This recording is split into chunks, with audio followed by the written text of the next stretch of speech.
Hi everyone, my name is Anuj Jindal. I welcome you to my channel. Today I want to talk about Prelims 2024.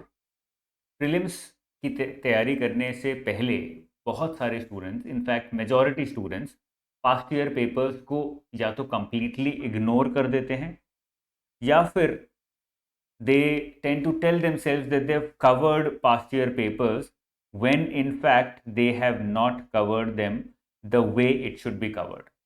तो past year papers को cover करने का एक तरीका है, there is a way and there is an advantage of past year papers, covering past year papers for prelims as well as mains, जो बहुत सारे लोग अच्छे से नहीं समझ पा रहे हैं अभी भी. Recently, Ms. Gamini Singla, who became an IAS officer with rank 3, she also highlighted in her book where she talked about how to ace UPSC exam the importance of past year papers. And she followed a very specific way of covering past year papers. मैं उस specific way को आपको आज अच्छे से detail में example लेके बताऊंगा इकोनॉमी का. और इस एग्जाम्पल इकोनॉमी की पास्ट ईयर पेपर्स के एग्जाम्पल के थ्रू आपको ये समझ आ जाएगा कि पास्ट ईयर पेपर्स किस तरह से कवर करने हैं और पास्ट ईयर पेपर्स में से क्या क्या आप निकाल सकते हैं. ठीक है, उससे पहले एक बार ब्रॉडली मैं आपको बता देता हूं कि 4 मेजर एडवांटेजेस क्या हैं पास्ट ईयर पेपर्स कवर करने के, जो अभी भी स्टूडेंट्स को लगता है कि हमें तो पता है, बट एक्चुअल में आपको ये एडवांटेजेस शायद डिटेल में नहीं पता है. तो एक बार समझ लेते हैं कि ये मेजर एडवांटेजेस क्या क्या होने वाले हैं. Number 1 is trend analysis. अब ट्रेंड एनालिसिस वर्ड सबको पता है, बट ट्रेंड एनालिसिस का मतलब किसी को नहीं पता है. ट्रेंड एनालिसिस का मतलब होता है कि UPSC as an examination body, civil services examination किधर जा रहा है, किस डायरेक्शन में एग्जामिनेशन जा रहा है. तो जिस डायरेक्शन में एग्जामिनेशन जा रहा है आपको भी उसी डायरेक्शन में जाना है. बट ये आइडेंटिफाई कैसे करें प्रोएक्टिवली और अपने आप, without relying on any coaching institute, कि इस डायरेक्शन में यूपीएससी जा रहा है, मैं भी इसी डायरेक्शन में जाऊंगा, चांसेस ज़्यादा हैं कि मेरा सिलेक्शन हो जाएगा. ये सबसे पहला एडवांटेज है जो हमें पता लगेगा, और अभी मैं डिटेल में एक्सप्लेन करके बताऊंगा इकोनॉमी में किस तरह से past year paper trend analysis के थ्रू हम ये पता कर सकते हैं कि यूपीएससी सिविल सर्विसेज किस डायरेक्शन में जा रहा है इकोनॉमी को लेके. Second, direction to you, what and how to study. ये बहुत बड़ा पॉइंट है. आपको ये समझ आएगा कि आपको क्या पढ़ना है और किस तरह से पढ़ना है, जो कि बहुत बड़ा प्रॉब्लम है. जैसे इन्फ्लेशन के हम लोग बहुत सारे क्वेश्चंस देखेंगे, very favourite topic of UPSC in prelims. But inflation में किस तरह से क्वेश्चंस पूछे जा रहे हैं वो भी समझना जरूरी है. क्या बिल्कुल basics, cost push demand pull inflation के बेसिक्स क्वेश्चंस पूछ रहे हैं, या उसको करंट अफेयर से रिलेट करके कुछ पूछ रहे हैं. ये आइडेंटिफाई करना बहुत जरूरी है, जिससे आपकी इन्फ्लेशन की कवरेज होलिस्टिक हो. ऐसा ना हो कि आपने आधा इन्फ्लेशन कवर कर लिया, आधा रह गया. इसलिए ये आपको डायरेक्शन भी प्रोवाइड करेगा, और ये भी समझ आ जाएगा अभी जब हम इकोनॉमी के पास्ट पेपर्स उठाएंगे. थर्ड मेजर एडवांटेज है, आपको पता लगता है कि मेजर टॉपिक्स कौन कौन से हैं जो मैं छोड़ तो नहीं सकता. तो आपको क्वेश्चंस के थ्रू टॉपिक्स पे फोकस करना है, ना कि क्वेश्चंस के थ्रू बस ये समझने की कोशिश करनी है कि हाँ इस तरह से ये क्वेश्चन पूछा गया था. Don't try to mug up the question, try to get behind the question and look at the topic.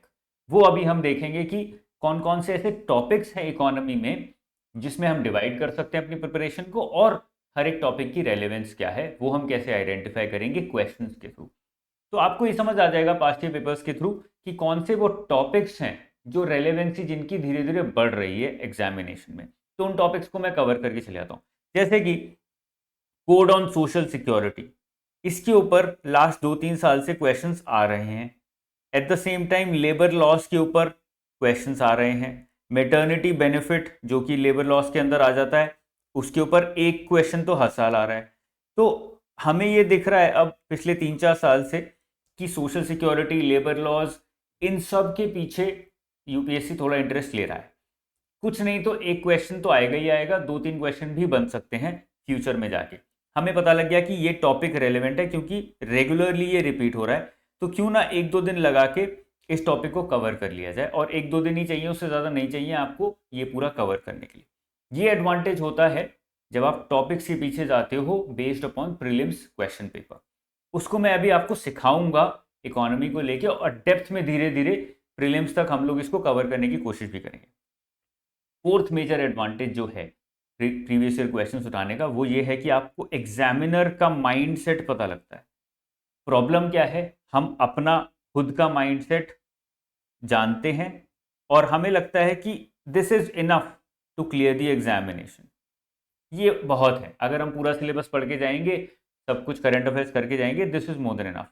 But जैसे ही आप इसके साथ एग्जामिनर का माइंडसेट जोड़ देते हो, as soon as you start understanding how the examiner is thinking, किस तरह से वो क्वेश्चंस फ्रेम कर रहा है, क्यों वो एक सर्टेन वे में क्वेश्चंस फ्रेम कर रहा है, जैसे आपको ये पता लगने लगता है, ऑटोमेटिकली ये इनफ ना सर्टेनिटी में कन्वर्ट होने के चांसेस बढ़ जाते हैं।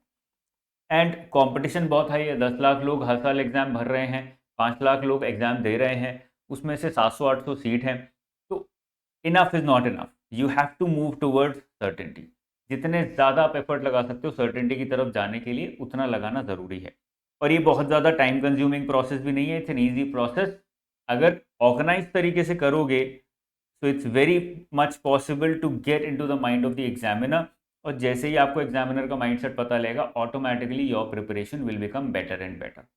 ये चारों चीज़ों को हम एम बना के प्रीवियस ईयर पेपर्स को एक एक करके उठाना शुरू करेंगे। आज मैं बेसिक एनालिसिस करूंगा इकोनॉमी का, और इकोनॉमी के पिछले 5 साल में जो भी क्वेश्चंस पूछे गए हैं उसका एनालिसिस मैं आपको करके दिखाऊंगा। मैं आपको डिटेल में बताता हूँ किस तरह से मैं कवर करने की कोशिश करता हूँ प्रीवियस ईयर पेपर्स, जिससे कि अगर मुझे एग्जाम देना है तो मैं किस तरह से अपने एग्जाम की प्रिपरेशन को ज़्यादा ऑर्गेनाइज्ड, कम एफर्ट में ज़्यादा आउटपुट में कन्वर्ट करने की कोशिश करूँ। मैंने क्या किया, इकोनॉमी को 7 पॉइंट्स में डिवाइड कर लिया। ये मैंने सातों पॉइंट्स यहाँ पे बुक मार्क किए हुए हैं। फर्स्ट पॉइंट है, थोड़ा सा इम्प्रूव वो कर देता हूँ इसको बड़ा।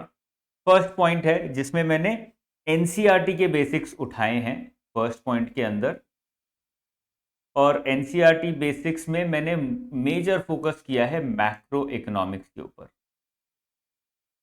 ठीक है, नेशनल इनकम मैक्रो इकोनॉमिक्स का पार्ट है, schools of economic thought macro economics major इसमें कवर होता है, growth and development, sustainable development, nature of Indian economy. ये पूरा इंट्रोडक्शन टाइप हो गया इंक्लूडिंग मैक्रो इकोनॉमिक्स। ये फर्स्ट पॉइंट हो गया हमारा, ठीक है ना। ये मैं आपको बताऊंगा अभी कि इसमें से कितने क्वेश्चंस आते हैं हर साल, अभी इसको समझेंगे, पहले सातों पॉइंट समझ लेते हैं। सेकंड पॉइंट मैंने बनाया है इंडिया बिफोर 1991, 1947 से आफ्टर इंडिपेंडेंस बट टिल 1991 पूरी इकोनॉमी की हालत क्या थी, macro economy, agriculture, industry, services, external sector, सब कुछ मिला दें तो इसमें से कितने क्वेश्चंस हर साल पूछे जा रहे हैं, रेगुलरिटी क्या है, इंपॉर्टेंस क्या है, वो मेरे को पहले पता होनी चाहिए, तभी मैं इकोनॉमी पढ़ना स्टार्ट करूंगा। ये सेकंड पॉइंट है। फिर आ जाते हैं थर्ड पे। 2.3 है इकोनॉमिक रिफॉर्म्स, मतलब 1991 से लेके प्रेजेंट तक इंडियन इकोनॉमी में क्या क्या हुआ है, इंक्लूडिंग रिफॉर्म्स। 1991 के बाद agriculture, industry, service, external sector, हर चीज में एग्जैक्टली हो क्या रहा है, इंक्लूडिंग 1991 रिफॉर्म्स। इसके बारे में जो भी डिस्कशन है, जो भी आपको पढ़ना है, इसमें से कितने क्वेश्चंस यूपीएससी पूछ रहा है पिछले 4-5 सालों में, ये मुझे पता होना चाहिए, तभी मेरी प्रिपरेशन ज़्यादा ऑर्गेनाइज्ड होगी। ठीक है, उसके बाद मैंने फोर्थ पॉइंट क्या बनाया, फोर्थ पॉइंट है मेरा fiscal policy and federal finance. मतलब सरकार की पॉलिसी, सरकार का फाइनेंस, गवर्नमेंट से रिलेटेड जितना भी इकोनॉमी के अंदर चीज़ें हैं, जैसे कि टैक्स आ गया, सरकार का डेट आ गया, मतलब लोन्स आ गए, the policies of the government, इसमें यूनियन बजट भी आ जाएगा, the finances of the government, और पावर्टी एंड एम्प्लॉयमेंट, दो मेजर बस सोशल सेक्टर्स के पॉइंट यहाँ पे उठाए हुए हैं। तो ये हमारा हो गया फोर्थ पॉइंट। उसके बाद आते हैं फिफ्थ पॉइंट पे। फिफ्थ पॉइंट में मैंने डाला है जितने भी सोशल इश्यूज हैं, नंबर 1 वो यहाँ पर डाल दिए। जितने भी करंट अफेयर्स रिलेटेड क्वेश्चंस हैं, जो भी इकोनॉमी की करंट अफेयर्स रिलेटेड क्वेश्चंस होते हैं जो और किसी टॉपिक में लाई नहीं करते, इंटरनेशनल इकोनॉमिक इंस्टीट्यूशंस जैसे कि आईएमएफ, वर्ल्ड बैंक, उनसे रिलेटेड जो भी क्वेश्चंस हैं वो यहाँ पे डाल दिए, ठीक है ना। और कुछ सोशल इश्यूज यहाँ पर ये डाले हुए हैं जो आपको यहाँ तक दिख रहे हैं, ठीक है। ये हमारा हो गया फिफ्थ पॉइंट। सिक्स पॉइंट पे आते हैं। सिक्स पॉइंट में मेरा फोकस है बैंकिंग के ऊपर, आरबीआई के ऊपर, आरबीआई के अलावा अदर रेगुलेटरी बॉडीज के ऊपर questions have started coming from other regulatory bodies also, ठीक है। उसके बाद inflation, and finally we are also witnessing question from financial markets. Financial market से भी क्वेश्चंस आने लगे हैं, जिसमें फाइनेंशियल मैनेजमेंट के बेसिक्स भी पूछे जाने लगे हैं। तो ये हमारा हो गया 6 पॉइंट। जैसे यहाँ पे देख सकते हो, role of Indian banks and RBI in development, मतलब आरबीआई बैंकिंग दोनों आ गया। रूरल क्रेडिट आरबीआई के अंदर आ जाएगा, बैंकिंग के अंदर भी आ जाएगा। इन्फ्लेशन यहाँ पे डाला हुआ है, financial market and other regulatory bodies other than RBI. ये सारा 6 पॉइंट के अंदर है। लास्ट 7th पॉइंट में मैंने डाला है demand and elasticity of demand, मतलब पूरा माइक्रो इकोनॉमिक्स, पूरे बेसिक्स ऑफ माइक्रो इकोनॉमिक्स यहां पे मैंने डाल दिए हैं 7 पॉइंट में। तो ये 7 पॉइंट में मैंने पूरा इकोनॉमी डिवाइड कर दिया। अब कुछ नहीं बचता इकोनॉमी के अंदर, यही 7 पॉइंट में आपको पढ़ाई करनी है, और यही 7 पॉइंट्स में हम देखेंगे कि यूपीएससी क्वेश्चंस पूछ रहा है। अब मैं सबसे पहले आपको बता देता हूं कि पॉइंट वाइज डिवीजन क्या है। पहले ये रिमूव कर देते हैं, और पॉइंट वाइज आपका मैं डिवीजन बता देता हूं। यहां पर इधर लिख लेते हैं ऊपर। तो 2.1 अगर हम लें प्लस 2.7, ये दोनों को साथ में लें, 2.1 इज मैक्रो इकोनॉमिक्स, जो यहाँ पे दिख रहा है आपको सबसे पहले बेसिक, और 2.7 इज माइक्रो। तो हमने मैक्रो और माइक्रो इकोनॉमिक्स कंबाइन कर दिया, which is basically basics of economics. Economics के बेसिक्स के ऊपर हमने फोकस किया, मैक्रो माइक्रो, कि यहाँ से कितने क्वेश्चंस आ रहे हैं। और यहां से मैंने देखा कि पिछले 4-5 साल में हर साल 2 क्वेश्चंस आ रहे हैं। अब आप पूछोगे सर इकोनॉमी में से टोटल कितने क्वेश्चंस आते हैं? अगर हम ले तो इकोनॉमी में से टोटल क्वेश्चंस आते हैं 15 से 20 के बीच में पर ईयर प्रीलिम्स में, मतलब इसका वेटेज है 15 to 17%, which is a very decent weightage. ये वेटेज को आप इग्नोर नहीं कर सकते। उसमें से 2 क्वेश्चन हर साल ऑन एन एवरेज माइक्रो और मैक्रो में से आ रहे हैं। एक क्वेश्चन मैक्रो में से आ जाएगा, एक माइक्रो में से, या दोनों एक टॉपिक से भी आ सकते हैं, इंटरचेंज हो रहा है। उसके बाद सबसे ज्यादा इंपॉर्टेंट कौन सा बन गया है अभी? 2.6। 2.6 में आपका आता है banking, RBI, regulatory bodies other than RBI, ठीक है। उसके बाद फाइनेंशियल मार्केट्स और इन्फ्लेशन। ये सारी चीजें कंबाइन होके 2.6 बना है, और इसका वेटेज मैं आपको बता देता हूँ। 2023 में इसमें से 6 क्वेश्चंस पूछे गए, विच इज अ लॉट। 2022 में इसमें से 10 क्वेश्चंस पूछे गए, विच इज ह्यूमंगस। 2021 में there were 9 questions from this, and 2020 में there were 6 questions from this. So you can see here very clearly that it's very consistently been performing very high. तो जब आप प्रिपरेशन स्टार्ट करोगे तो यहां से क्यों ना करो? क्यों आपको प्रिपरेशन स्टार्ट करनी है मैक्रो से, माइक्रो से, इंडियन इकोनॉमी की हिस्ट्री से? डायरेक्टली यहां से स्टार्ट करो ना। ऐसा कुछ नहीं है कि जब तक हिस्ट्री ऑफ इंडियन इकोनॉमी नहीं पढ़ोगे समझ नहीं आएगा, इजीली समझ आएगा। हमें अब अपनी अप्रोच टारगेटेड लगने लगेगी when we start analysing these things. 2.6 हमें समझ आ गया, प्लीज इसकी नोट बना लेना या फिर स्क्रीनशॉट ले लेना। I will be removing it, क्योंकि हमारे पास इतनी स्पेस नहीं है कि हम सब कुछ एक साथ लिख सकें, ठीक है। ये 2 चीजें हो गई। 2.1 2.7 समझ आ गया, ये कितनी रेलेवेंस है इसकी एग्जाम में, और फिर 2.6 जिसमें बैंकिंग, आरबीआई, रेगुलेटरी बॉडीज आता है, उसकी रेलेवेंस कितनी है। उसके बाद आता है 2.4। 2.4 is everything related to the government, fiscal policy, fiscal deficit of the government, federal finance of the government, union budget of the government. ये सारी चीजें 2.4 में हमने डाल दी हैं। इसका वेटेज लगता है बहुत ज्यादा होगा, लेकिन है नहीं। 2023 में 1 क्वेश्चन, 2022 में 2 क्वेश्चन, और 2023 में 3 क्वेश्चन। अब इसका ये मतलब नहीं है कि आप ये इग्नोर करके चले जाओ, करना तो सारा ही पड़ेगा, because other than banking, RBI, regulatory bodies, inflation, जो अभी हमने 2.6 देखा, उसके अलावा जितने भी टॉपिक्स हैं उनमें सब में 1-1, 2-2, 3-3, 5-5 क्वेश्चन ऐसे ही आ रहे हैं, ठीक है ना। इसके बाद 2.3 की रेलेवेंस काफी ज्यादा है कंपेयर टू अदर्स। 2.3 में क्या आता है?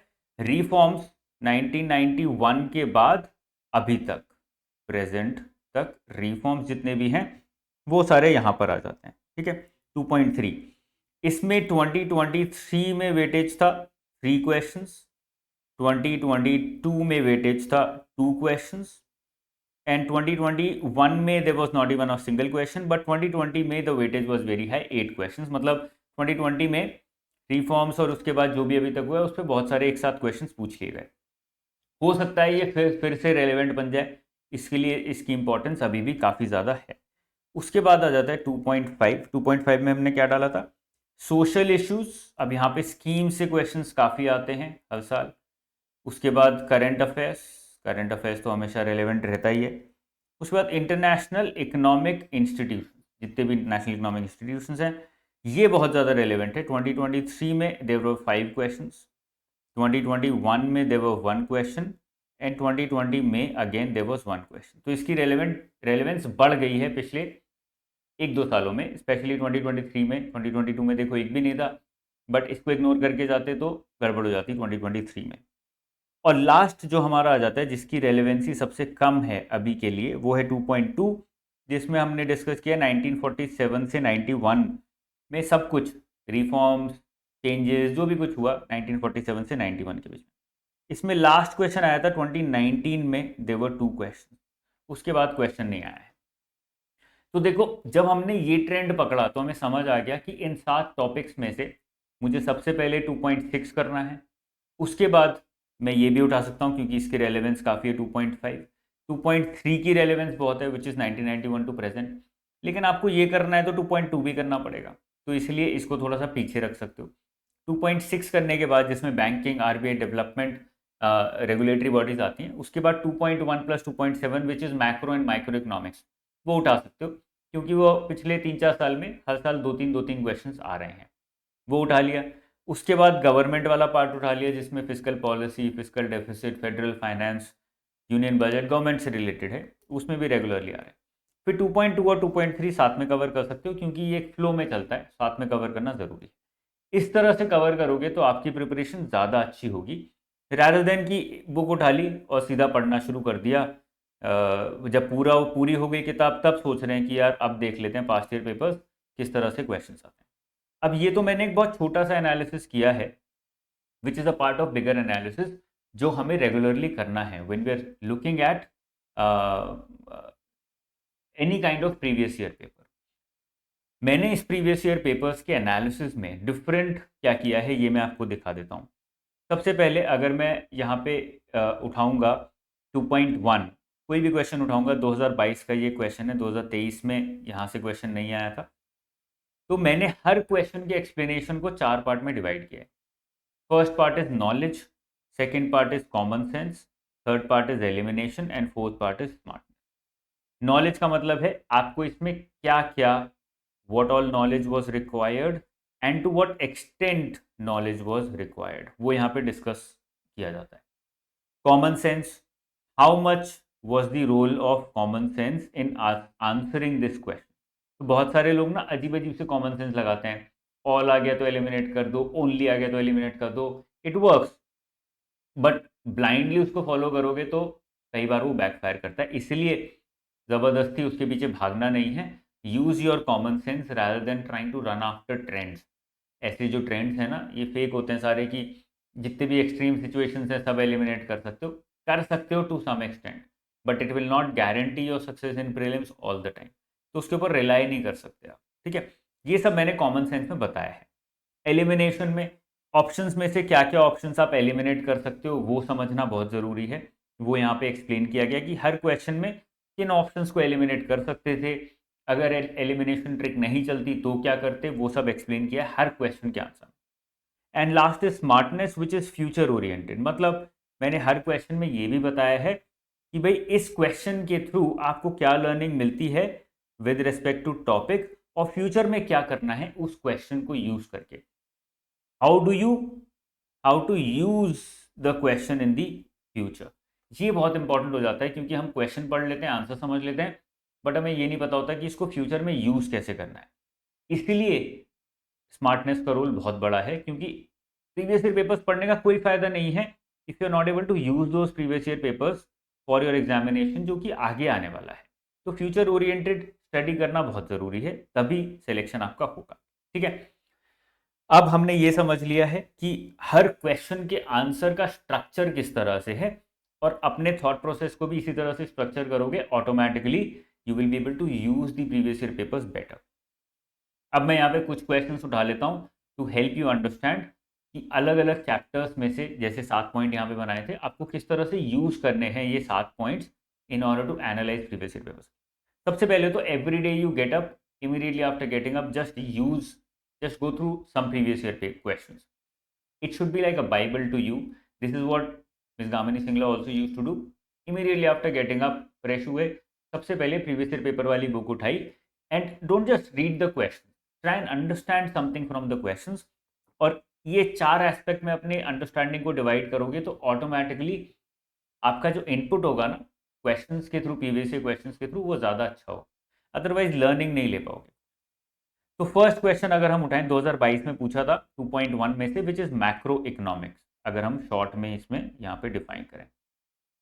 क्वेश्चन था which of the following activities constitute real sector in the economy. Options वगैरह देखने की ज़्यादा जरूरत नहीं है, रियल सेक्टर जो है ये बेसिक्स के अंदर आ जाता है। तो देखो करंट अफेयर्स से नहीं था, बिल्कुल हार्डकोर बेसिक्स से पूछा है। फाइनेंशियल सेक्टर और रियल सेक्टर में जिस स्टूडेंट को डिफरेंस क्लियर होगा, जिसके बेसिक्स क्लियर होंगे, ऑटोमेटिकली ही will be able to answer this, क्योंकि 2 ऑप्शंस फाइनेंशियल सेक्टर के दे दिए यहाँ पे और 2 ऑप्शंस रियल सेक्टर के दे दिए। बहुत बेसिक सा सिंपल सा क्वेश्चन पूछा है, you are expected to know the basics. तो ऐसा नहीं है कि सारे क्वेश्चंस करंट अफेयर्स से आते हैं।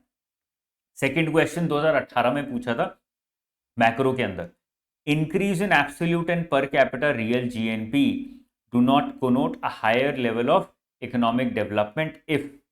सिंपल क्वेश्चन अगेन, इक्वालिटी के अंडर से क्वेश्चन है, हम ये आर्ग्यू बहुत टाइम से कर रहे हैं, the rich are getting richer, the poor are getting poorer.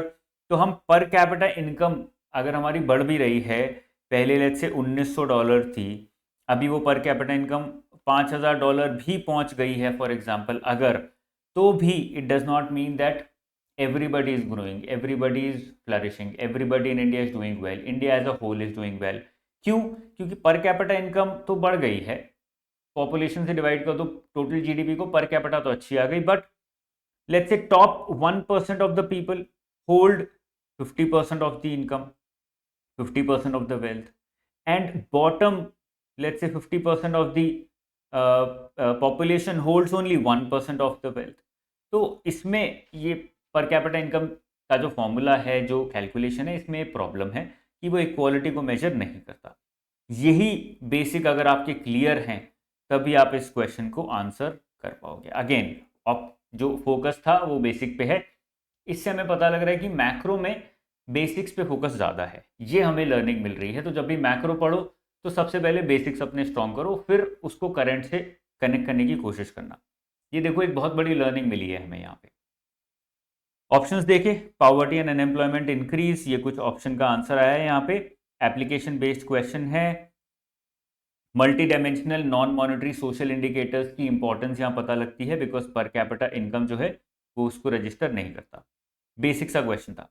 2.2 अभी छोड़ देते हैं, लेट्स कम टू 2.7, क्योंकि मैक्रो के साथ माइक्रो समझना जरूरी है, क्योंकि मैंने बताया आपको कि मैक्रो माइक्रो मिला के 2-2 क्वेश्चन ऑन एन एवरेज आ रहे हैं। मैक्रो के हमें बहुत कम क्वेश्चन मिले, देखो 2022 का एक मिला, 2018 का मिला, मतलब मेजर क्वेश्चंस माइक्रो से आने शुरू हो गए हैं। एक एक 2-2 क्वेश्चन हर साल माइक्रो से आ रहे हैं। इसको लोग इग्नोर करके जा रहे हैं क्योंकि ट्रेडिशनली हम मैक्रो ही पढ़ते आ रहे हैं, इसीलिए प्रॉब्लम है। एक और लर्निंग हमें यहाँ पे मिल गई है। 2023 का क्वेश्चन है, consider the following investments in following assets, brand recognition, inventory, intellectual property, mailing list, और इसमें से कौन सा इंटेंजिबल इन्वेस्टमेंट है। इस क्वेश्चन को इन्वेस्टमेंट्स के अंदर भी डाल सकते हो, इस क्वेश्चन को अकाउंट्स के अंदर भी डाल सकते हो, इस क्वेश्चन को आप बहुत जगह डाल सकते हो, बट माइक्रो इकोनॉमिक्स में भी कहीं ना कहीं ये कवर होता है, टेंजिबल इंटेंजिबल इन्वेस्टमेंट्स। तो यहाँ पे आराम से आप इसको आंसर कर पाते अगर माइक्रो थोड़ा डेप्थ में अच्छे से पढ़ के जाते। तो बेसिक्स बहुत बेसिक क्वेश्चन है, कोई भी रॉकेट साइंस इन्वॉल्व नहीं है इसमें, ठीक है ना। अगर आपको टेंजिबल इंटेंजिबल एसेट्स के बीच का डिफरेंस क्लियर है, automatically you would have been able to answer this question, और कुछ नहीं चाहिए था। 2021 में सीधा फिर क्वेश्चन आया, तो 2023 में देखो इसका क्वेश्चन आया, 22 में मैक्रो का आया, फिर 21 में माइक्रो का आया फिर से। Consider the following statements, other things remaining unchanged, market demand for a good might increase if, answer क्या है? Option number A 1 and 4, price of substitute increases, it's price falls. अब ये बिल्कुल हार्डकोर माइक्रो इकोनॉमिक्स के basics का question है। Micro की किताब उठाओगे तो फर्स्ट सेकंड चैप्टर में ही आपको सारी चीज़ें मिल जाएंगी कि मार्केट डिमांड और प्राइस कैसे कनेक्टेड होते हैं, सब्सटीट्यूट गुड्स क्या है, कॉम्प्लीमेंट्री गुड्स क्या है, गिफन गुड्स क्या है, वेबलिन गुड्स क्या है, इंफीरियर गुड्स क्या है, ये सारी चीज़ें यहाँ पे कवर्ड हैं। बहुत बेसिक लॉ ऑफ डिमांड से कनेक्टेड हो गया, बिल्कुल माइक्रो के बेसिक्स से क्वेश्चन पूछा है। माइक्रो के बेसिक्स पढ़े, कोई प्रॉब्लम नहीं होगी इसको आंसर करने में। 2021 में एक और क्वेश्चन आया मनी मल्टीप्लायर से। अब मनी मल्टीप्लायर आप बैंकिंग में भी पढ़ते हो, लेकिन माइक्रो इकोनॉमिक्स में और अच्छे से मनी मल्टीप्लायर पढ़ाया जाता है। तो ये मनी मल्टीप्लायर मैंने बैंकिंग में ना डाल के माइक्रो में डाला है, क्योंकि माइक्रो में इसका काफ़ी अच्छा यूजेज है, ठीक है ना। Increase in CRR, increase in SLR, increase in banking habit of people, increase in population of the country. Again money multiplier के बेसिक्स क्लियर हैं, ये होता क्या है, क्यों होता है, बैंकिंग सिस्टम कैसे करता है, तो ऑटोमेटिकली आप आराम से इस क्वेश्चन को आंसर कर पाते हैं, ठीक है। 2020 में क्वेश्चन आया, if you withdraw 1 lakh in cash from your demand deposit account and the immediate effect on aggregate money supply in the economy. Aggregate money demand, aggregate money supply, जो हम मनी डिमांड मनी सप्लाई पढ़ते हैं micro level पे, उसी का aggregate जो होता है उसके ऊपर फोकस है। M1, M2, M3, M4, you read this in banking also and you read this in micro economics also। तो जब माइक्रो में पढ़ते हो वहां पे ये बेसिक्स क्लियर हो जाते हैं, वहीं से क्वेश्चन पूछा गया है। तो इसमें बहुत सिंपल था कि जब जो M जो है नॉर्मली हम लेते हैं, उसमें यहाँ पे दिया हुआ है currency with the public, demand deposits of public with banks, ये हो गया हमारा M1, ठीक है ना। ब्रॉडली मैं बोल रहा हूँ, not the exact definition, exact formula. तो जो पब्लिक के पास हाथ में पैसा है और जो बैंक के पास डिमांड डिपॉजिट्स के फॉर्म में पैसा है, नॉट टाइम डिपॉजिट्स, इसको हम ऐड कर देते हैं तो M1 आ गया फॉर एग्जाम्पल हमारा। अब यहाँ से क्वेश्चन पूछा कि पब्लिक ने पैसा बैंक से निकाल के अपने हाथ में ले लिया, तो यहाँ से माइनस हुआ, यहाँ पे प्लस हुआ, कोई डिफरेंस होगा ही नहीं, इसलिए ऑप्शन नंबर डी आएगा। अगर आपको formula M1, M2, M3, M4 का पता होगा, you will never get this question wrong. Again basics पे आ गए माइक्रो इकोनॉमिक्स के, ठीक है।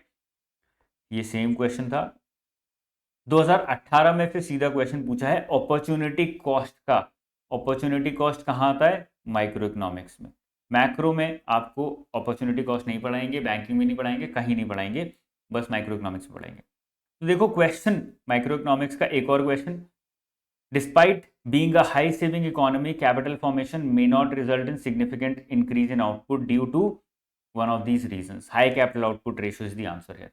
तो हाई कैपिटल आउटपुट रेशियो का क्या मतलब होता है, सेविंग इकोनॉमी क्या होती है, कैपिटल फॉर्मेशन क्या होता है, ये सब आपको माइक्रो के बेसिक्स में, मैक्रो में भी थोड़ा बहुत पढ़ाया जाएगा, माइक्रो में भी इसको कवर किया जाता है इंडिविजुअल लेवल पे, एक हाउस होल्ड के लेवल पे। तो ये सारी चीज़ें माइक्रो के बेसिक्स से उठाई हुई हैं और देखो कितनी रेलेवेंट है, हर साल एक एक दो दो क्वेश्चन बेसिक से आ रहे हैं। तो हमें ये लर्निंग मिली कि भाई जब हम कवर कर रहे हैं, let me come back to the first page, 2.1 and 2.7 which is what, basics of macro and micro. तो हमें ये रियलाइज हो गया कि यहाँ पे बेसिक्स पे फोकस ज़्यादा करना है, करंट अफेयर्स में ज़बरदस्ती कनेक्शन बनाने की ज़रूरत नहीं है। ये नहीं कि बेसिक्स पढ़ रहे हैं और साथ साथ ट्राई कर रहे हैं कि हर चीज़ का करंट अफेयर्स से कनेक्शन बना। This is nothing wrong in doing that, but this is suppose to be your priority number 1, this is suppose to be your priority number 2, because UPSC यहाँ से क्वेश्चन पूछ रहा है। ये हमें आइडिया लग गया क्वेश्चन पेपर के एनालिसिस के थ्रू। ये बस एक पार्ट का एनालिसिस हो रहा है, अभी पूरा एनालिसिस नहीं है। फिर से अगर हम उठाएंगे तो बहुत सारी और चीज़ें मिलेंगी, जैसे रियल सेक्टर और फाइनेंशियल सेक्टर। ये हमें एक टॉपिक मिल गया इस क्वेश्चन से जो 2022 में पूछा गया था। तो अब हमें पता है कि भाई रियल सेक्टर, फाइनेंशियल सेक्टर या फिर सेक्टर्स ऑफ एन इकोनॉमी, ये हमें पढ़ने ज़रूरी हैं। यहाँ से क्वेश्चन फिर से रिपीट भी हो सकता है, ठीक है। farmers harvesting their crops, textile mills converting raw material into fabric, corporate body using rupee denominated bonds overseas, commercial bank lending money to a trading company. अब इन ऑप्शंस में से ज़्यादा कोई टॉपिक नहीं निकल रहा है, बट ये मेजर टॉपिक हमने निकाल लिया कि रियल सेक्टर, फाइनेंशियल सेक्टर या सेक्टर्स ऑफ एन इकोनॉमी हमें कवर करने हैं। फ्यूचर में फिर से क्वेश्चन सेक्टर्स में से पूछा जा सकता है। इस तरह से हर क्वेश्चन में से आपको टॉपिक भी निकालना है। जैसे यहाँ पे मैंने स्मार्टनेस में लिखा है जो फ्यूचरिस्टिक है, student should focus on key sectors of Indian economy and try to understand their contribution pattern in GDP. ये हमें फ्यूचरिस्टिक ओरिएंटेशन लेके चलना है हर क्वेश्चन में। ये स्मार्टनेस का पार्ट हो गया। अगर ये नहीं कर रहे हो तो प्रीवियस ईयर पेपर्स के एनालिसिस का कोई फायदा नहीं है, it's all going to be useless. ये ध्यान रखना है, ठीक है। एक लास्ट उठा लेते हैं 2.6। मैं डिटेल में सारा एनालिसिस भी करूंगा, बट 2.6 उठा लेते हैं, जिसमें से बहुत क्वेश्चंस आए गए हैं। 2023 में 6 क्वेश्चन, 2022 में 10 क्वेश्चन, 2021 में 9 क्वेश्चन, मतलब वेटेज अच्छा खासा है इसका। अब देखो यहाँ पे हम क्या क्या एनालिसिस कर सकते हैं। 2023 में क्वेश्चन इंफ्रास्ट्रक्चर इन्वेस्टमेंट ट्रस्ट से पूछा गया है, जो कि करंट अफेयर्स का पार्ट है, but basics of financial market का भी पार्ट है। फाइनेंशियल मार्केट्स में न्यूज में था, और फाइनेंशियल मार्केट्स में ये डेवलपमेंट है, इनोवेशन है, both REITs as well as infrastructure investment trust, ये दोनों ही इंपॉर्टेंट है। यहां से क्वेश्चन पूछ लिया। अब आपको पता लग गया कि यार ये टॉपिक मुझे कवर करने हैं दोनों के दोनों, नंबर 1। सेकेंडली, यहाँ पे सरफेसी एक्ट का नाम लिया गया है 2002, तो आपको पता है कि यार सरफेसी एक बहुत इंपॉर्टेंट एक्ट है, इसको भी कवर करना जरूरी है। इसको अलग से लिख लेता हूँ, कवर कर लेता हूँ, 2.6 में डाल देता हूँ अपनी नोटबुक में या ऑनलाइन नोट्स के अंदर, ठीक है। इस तरह से आपको ये चीजें सीखनी है। देखो स्मार्टनेस में डाला है, learnings from the above question is you need to develop an understanding of specialised tax regimes for investment trust. Investment trust की बात आ रही है। Familiarity with legal definition, comprehensive knowledge of complex financial and legal terms. This question was picked from a news report of Economic Times in 2021. तो financial news आपके लिए important हो जाती है, जहां से क्वेश्चन उठाए जा सकते हैं। टॉपिक के अलावा हमें फाइनेंशियल न्यूज को भी इग्नोर नहीं करना है। इंडियन एक्सप्रेस में अच्छी खासी आती है, फाइनेंशियल न्यूज़पेपर्स में तो बहुत अच्छी आती ही है। तो ये हमें लर्निंग मिल गई, हमारे लिए ये इंपॉर्टेंट है फ्यूचर में पढ़ने के लिए। सेकेंड क्वेश्चन उठाएं 2023 से again. In the post-pandemic recent past, many central banks worldwide had carried out interest rate hikes. Central banks की monetary policies किस डायरेक्शन में मूव कर रही हैं, ये इंपॉर्टेंट हो गया। यहाँ पे यही क्वेश्चन था। Central banks generally assume that they have the ability to counteract the rising consumer prices via monetary policy means. Monetary policy होती क्या है, मॉनेटरी पॉलिसी का पर्पस क्या है, या फिर ऑब्जेक्टिव क्या है, ये हमें पता होना चाहिए। तो ये बेसिक टॉपिक्स निकाल लिए हमने, जिन टॉपिक्स पे हमें पढ़ाई करनी है अगर अभी तक नहीं आता है तो ये आपको आइडेंटिफाई करना होता है। This is what comes under smartness. It is important to comprehend the reasons behind interest rate hikes such as inflation, price stability, grasping the impact of these adjustments on borrowing cost, pending patterns, overall economic activity. तो impact of hike in interest rate, ये और depth में चले गए। हमने monetary policy समझा, फिर हमने ये समझा कि इंटरेस्ट रेट हाइक होते क्यों हैं, वाई, और इसका इम्पैक्ट क्या होता है इकोनॉमी के ऊपर, आउटकम क्या है, what is the cause and what is the effect. ये दोनों चीज हमने पढ़ ली। कैसे ही आप ये कवर कर लोगे ना, आपका एक पूरा बड़ा टॉपिक कवर हो जाएगा, and that is the objective of past year analysis. इसीलिए पास्ट ईयर एनालिसिस इंपॉर्टेंट है। ये नहीं कि क्वेश्चन रट लिया, क्वेश्चन कभी रिपीट नहीं होगा, लेकिन टॉपिक जरूर रिपीट होगा। Interest rate hike, expansionary interest rate policy, hawkish interest rate policy, contractionary interest rate policy, ये आपसे पूछे जा सकते हैं। इन पे क्वेश्चंस रिपीट होंगे ही होंगे। मॉनेटरी पॉलिसी के ऊपर क्वेश्चंस रिपीट होंगे ही होंगे। तो ये जब तक आपकी मास्टरी नहीं होगी तब तक आप अलग अलग टाइप के क्वेश्चंस आंसर नहीं कर पाओगे। और आपका ऑब्जेक्टिव यहाँ पे यही होना चाहिए कि मुझे टॉपिक के ऊपर फोकस करना है। अब हमें पता है कि भाई ये पूरा RBI, banking, financial markets, inflation वाला एरिया इंपॉर्टेंट है। 6 क्वेश्चन 2023 में अकेले ही आए हैं और उसके पहले भी आते रहे। एक और question, sterilisation. Now this is one of the major activities of RBI. तो हमें पता लग गया यार फंक्शंस ऑफ आरबीआई मुझे सारे रटे हुए होने चाहिए, समझे हुए होने चाहिए, अंडरस्टैंडिंग भी क्लियर होनी चाहिए और मेमोराइजेशन भी होना चाहिए।